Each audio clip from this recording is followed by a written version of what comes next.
nit ku tayal ki puusale fii sa oto bi. dëkk bi moom lan mooy seen problème ak gaare oto. continuel sa yoon. duñ la ko waxaat ñaari yoon de jële fi sa oto bi. léegi sama xel mi dafa jaxasoo wala. dafa mel ne waxaat nga ma ko ba muy ñaari yoon de.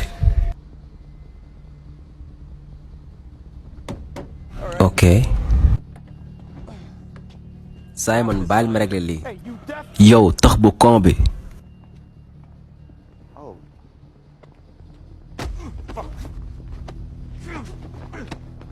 wax naa la baal ma régler lii. Rick demal ci biir nga def la fi indi. waa ji moo njëkk a commencé indi problème. njëkk a commencé. waaye yow Simon looy mel ko am juróom-benn at ni duggal ci biir nga def sa liggéey. sama xarit agsi naa fi heure bi mu fi waroon agsi. bu mu amee fit loolu dama lay ñaan nga déplacer sa oto bi xam naa sama patron dina reconnaissant ci loolu. amul benn problème. gis nga booy ñaan nii nga war a ñaanee. nañ leen dem heure bi jot na.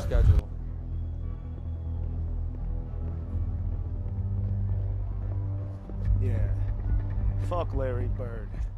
And fuck Tom Brady too.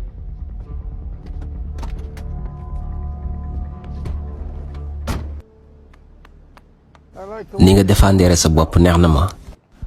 wane nga say limite kenn du la yeb. merci.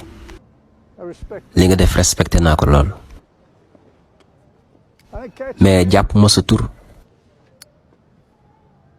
sànniw ma ko. dangay toog fii wala dangay ñibbiwaat. damay ñibbi te duma dellu si.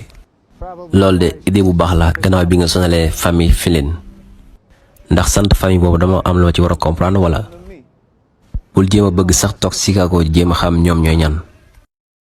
c'est bon nañ dem.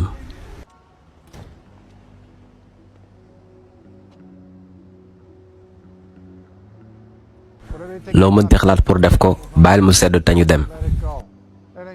jaru ko.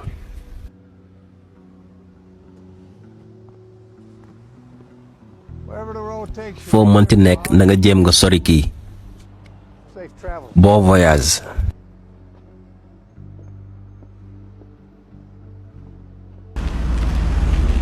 Hey, Jagoff, move your car.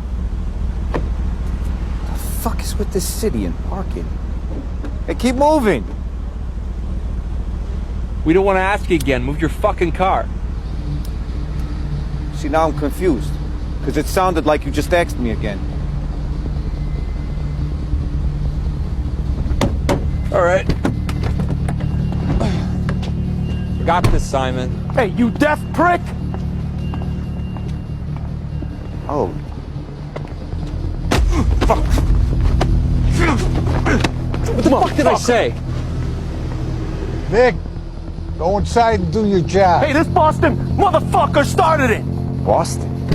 Started? What are you, 6 fucking years old, Simon? Get the fuck in there and do your job. Hell, I'm on a schedule. So if I may be so fucking bold as to suggest you relocate your vehicle, I know my boss would be grateful. No problem. You see, that's how you fucking act. Let's go. We're on a schedule.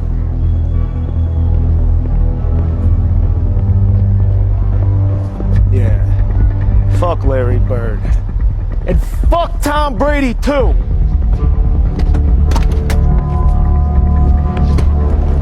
I like the way you handle yourself. You show restraint. Thanks. I respect that.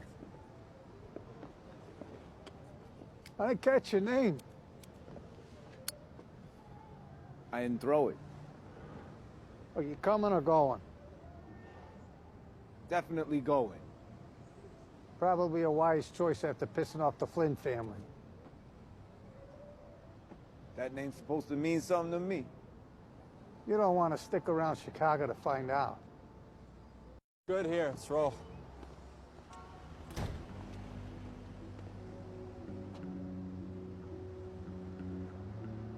Whatever you're thinking about doing, forget it and move on.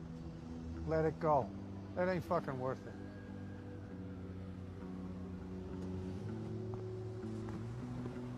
Wherever the road takes you, make sure it's far away from here. Safe travels.